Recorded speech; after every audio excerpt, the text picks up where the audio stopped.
Olá pessoal, eu me chamo professor Rafael Botelho e sou professor vinculado ao Centro de Ciências Sociais Aplicadas da Universidade Federal do Cariri.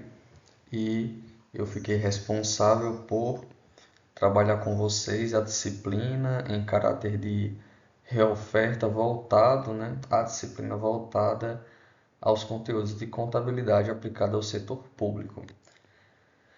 Via e-mail, eu já fiz uma comunicação inicial com vocês, onde eu mencionei que utilizaríamos, uma vez que essa é uma disciplina de reoferta, dos tópicos de mensuração de ativos e passivos, etapas da receita e da despesa pública e também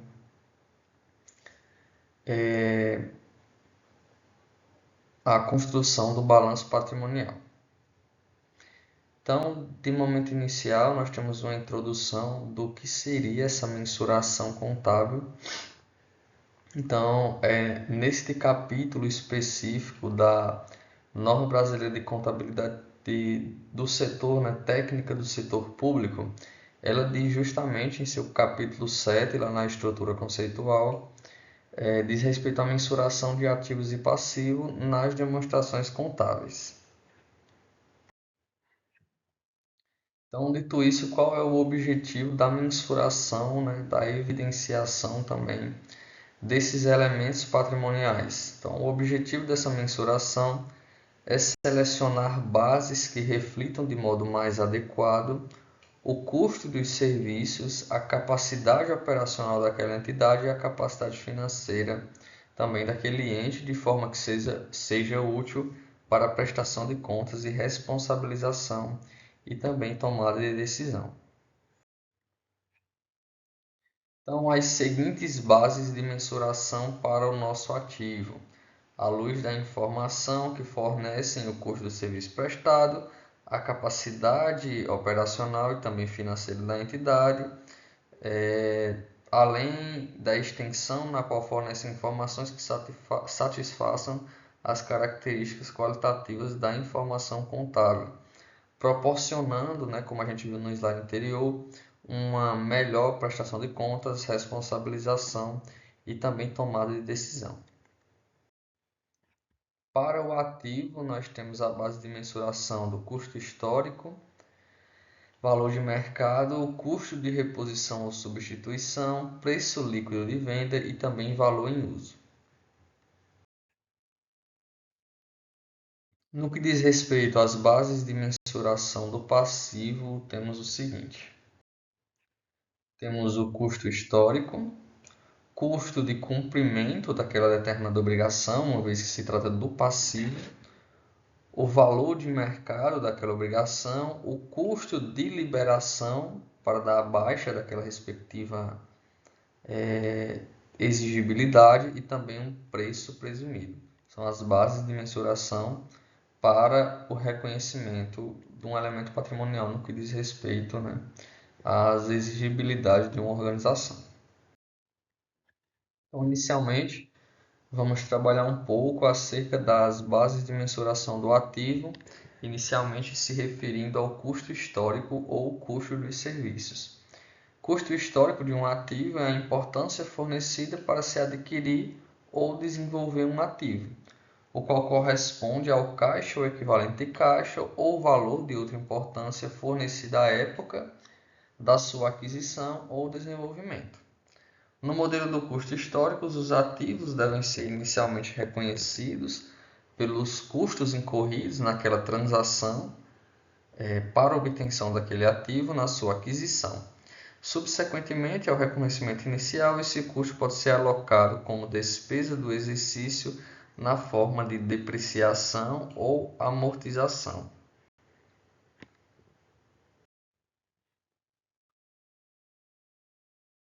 Temos também a mensuração a valor corrente.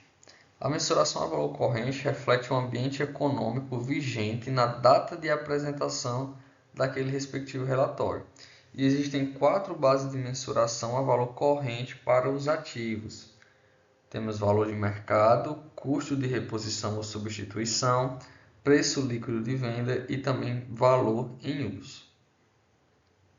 Então, quando a gente se refere à mensuração a esse determinado valor corrente, a gente está considerando o ambiente econômico, né?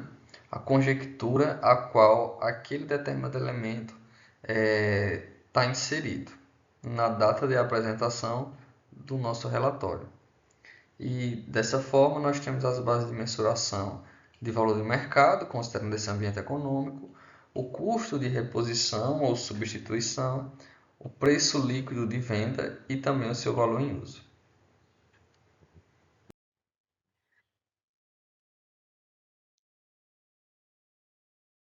No que diz respeito ao valor de mercado para ativos, é um montante pelo qual um ativo pode ser trocado em partes cientes e dispostas em transação sob condições normais de mercado, em um mercado ativo, aberto e também organizado. Então a gente consegue entender um pouco de similaridade desse conteúdo que a gente está estudando, de bases de mensuração, quando a gente trabalha um tópico na contabilidade privada, que é o teste de recuperabilidade. Então, a gente se refere a esse valor em uso, a valor de mercado, a valor presente. Então, a gente consegue também, juntamente com esse conteúdo da contabilidade privada, contribuir na aprendizagem do que está sendo colocado aqui nas bases de mensuração, voltadas ao passivo e ao ativo dentro do ambiente da contabilidade pública. Na aquisição, o valor de mercado e o custo histórico são os mesmos, caso os custos das transações sejam ignoradas e a transação seja uma transação com contraprestação. O valor de mercado é especialmente apropriado quando se julga que a diferença entre os valores de entrada e de saída provavelmente não será significativa ou o ativo é mantido com a intenção de ser vendido. Custo de reposição ou substituição é o custo mais econômico exigido para a entidade justamente substituir o potencial de serviços de um ativo. Como as entidades normalmente adquirem seus ativos pelo método mais econômico disponível, o custo de reposição reflete o processo de compra ou de construção que a entidade geralmente observa. Preço líquido de venda é o montante que a entidade pode obter na venda de um ativo após deduzir os seus gastos para a colocação daquele ativo em venda, né? À venda, à disposição do ativo à venda. O preço líquido de venda é diferente do valor do mercado, uma vez que não exige mercado aberto, ativo e organizado, ou estimativa de preço em tal mercado e que inclua gastos para a venda da entidade. Portanto, o preço líquido de venda reflete as restrições na venda e é específico da entidade, não dependendo assim de uma conjectura do mercado. O valor em uso é o valor presente para a entidade do potencial de serviços ou da capacidade de gerar benefícios econômicos remanescentes do ativo, caso este continue a ser utilizado, e do valor líquido que a entidade receberá pela sua alienação ao final de sua vida útil, que é o valor presente dos fluxos de caixa futuro, que é considerado uma unidade geradora de caixa. Nas bases de mensuração para o passivo, nós temos o custo histórico, custo de cumprimento da obrigação, valor de mercado, custo de liberação e também o preço presumido. No custo histórico, é a importância recebida para se assumir aquela obrigação. Quando a empresa contrai um passivo, ela está recebendo algo em troca. Geralmente, né, o aumento no disponível, caixa, equivalente de caixa ou algum outro recurso. O custo histórico dessa obrigação é o valor original recebido, como a gente já trabalhou aqui no item de forma supramencionada, é o valor recebido no momento em que a obrigação fora assumida. O custo de cumprimento da obrigação corresponde aos custos nos quais a entidade incorre no cumprimento daquela obrigação, representadas pelo passivo, assumindo que o faz de maneira menos onerosa. Ou seja, é o montante que a entidade pública precisa desembolsar para quitar um passivo. Por isso que a gente se refere ao custo de cumprimento, incluindo todos os custos diretamente relacionados a esse cumprimento. No que diz respeito ao valor de mercado para passivos, é o montante pelo qual um passivo pode ser liquidado entre partes cientes e interessadas em transação sob condições normais de mercado. Então, relacionado ao mercado secundário. Então, uma pergunta pode surgir mediante essa afirmação. Mas por que alguém compraria um passivo, né? Por que alguém compraria uma dívida? Mas esse item a valor de mercado ele é utilizado em casos bem restritos, justamente quando a entidade ela avalia não somente, né, o valor daquela obrigação, mas também outras implicações, quando a gente fala até mesmo de colocação de mercado. E o custo de liberação ou antecipação da dívida.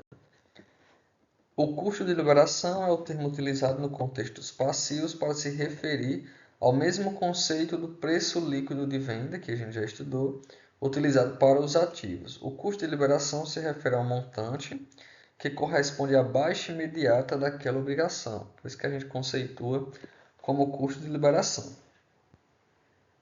Então, o custo de liberação é o montante que o credor aceita no cumprimento daquela obrigação, ou que terceiros cobram para aceitar a transferência do passivo. Assim como o preço líquido de venda é relevante somente quando a alternativa mais eficiente do recurso para a entidade for vender o ativo, o custo de liberação é relevante somente quando a alternativa mais eficiente for buscar a liberação imediata da obrigação, conseguindo assim, né, possíveis descontos, uma vez que está pagando essa dívida de forma antecipada e utilizando a base de mensuração do custo de liberação daquela obrigação. O preço presumido é o termo utilizado no contexto dos passivos para se referir ao mesmo conceito do custo de reposição para os ativos. Do mesmo modo que o custo de reposição representa o montante que a entidade pagaria para adquirir um ativo, o preço presumido representa o montante que a entidade racionalmente aceitaria na troca de um passivo existente, na troca de um passivo por outro, e nessa troca a base de mensuração utilizada seria o preço presumido. Falando um pouco, né, sobre AFO, Administração Financeira e Orçamentária, a gente tem aqui as etapas da receita orçamentária. Então, uma vez que essa disciplina ela é disponibilizada em caráter de reoferta, para que os discentes possam obter a certificação ou curso de especialização, a gente não estuda aqui todos os pontos desta disciplina, mas somente aqueles que serão cobrados nessa prova, considerando que vocês já pagaram essa disciplina. Então, nos estágios da Receita Pública, nós temos a etapa de previsão, lançamento, arrecadação e também recolhimento. Nesta previsão, é justamente criando uma relação lá com os princípios orçamentários, quando a gente fala previsão da receita e fixação da despesa, é justamente compreendendo qual será o montante dos recursos que serão obtidos dentro daquele exercício financeiro sendo evidenciado lá na Lei Orçamentária Anual. Quando a gente fala de lançamento, criando uma relação com a contabilidade tributária, é justamente a identificação do sujeito passivo da obrigação tributária e do valor monetário devido pelo aquele determinado sujeito. Quando a gente fala de arrecadação e recolhimento, a arrecadação ocorre pelas entidades financeiras autorizadas ao recebimento daquele recurso, realizam a arrecadação por meio desses agentes arrecadadores e transferem esse recurso à conta da União. Quando essa transferência é realizada, a gente entra na etapa de recolhimento. Nos estágios da despesa pública, nós temos a fixação da despesa, como a gente viu agora há pouco, Em seguida, nós temos o empenho, a liquidação e o pagamento. Esse empenho é a fase em que se cria a obrigação de pagamento, onde uma respectiva dotação orçamentária é atribuída a um respectivo fornecedor. Na liquidação é quando ocorre o ateste da nota fiscal, fato gerador daquela despesa, e no pagamento a efetiva transferência de recurso para aquele prestador de serviço ou para aquele fornecedor que entregou um determinado bem. E no que diz respeito às demonstrações contábeis aplicadas ao setor público, o foco dessa aula de hoje será o balanço patrimonial. Então, sabemos que tem o balanço patrimonial, orçamentário e financeiro, mas iremos trabalhar de forma resumida somente o balanço patrimonial, que lá no artigo 105 da Lei 4.320, a Lei do Direito Financeiro, evidencia o seguinte, no seu dispositivo 105. O balanço patrimonial demonstrará o ativo financeiro, que eu acredito que foi estudado nessa disciplina, os conceitos de financeiro e permanente, o ativo permanente, o passivo financeiro e o passivo permanente, o saldo patrimonial, que seria a situação patrimonial líquida, com a relação com o patrimônio líquido de uma organização privada, e as contas de compensação, que são utilizadas em caráter transitório. E essa divisão entre permanente e financeiro é justamente para o cálculo do superávit financeiro, que pode ser utilizado para a abertura de créditos adicionais, suplementares e especiais. Então, pessoal, essa foi uma aula resumida do material já disponibilizado no SIGA. Via e-mail eu já comuniquei para vocês que a nossa prova ocorrerá no dia 31.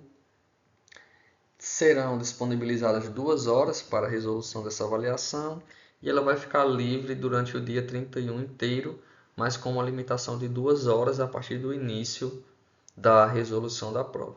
E qualquer dúvida podem entrar em contato via e-mail josé.botelho@ca.edu.br.